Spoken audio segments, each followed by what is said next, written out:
Kasulo nagbongkara sa merkado publiko sa Jose Panganiban, Camarines Norte. Uyan report ni Rosie Nieva. Tinumtom nin kalayo ang merkado publikong ini kan barangay Larap, Jose Panganiban, Camarines Norte kung sain mayo maski sarong stall ang nakasalbar. Sigon kay SFO for Oscars Estrellado Jr. kan BFP Jose Panganiban, day tulo sinda nakapag-imbestigar huli ta may mga kalayo pa sa estruktura.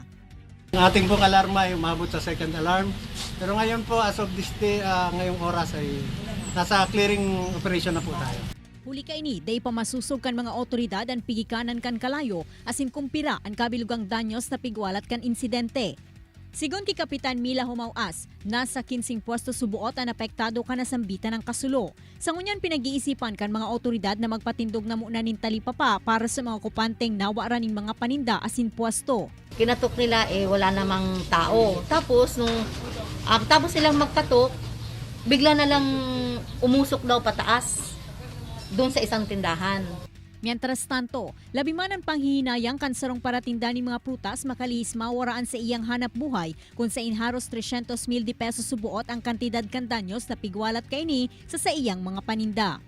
Ini si Rosie Nieva, Balitang Bicolandia.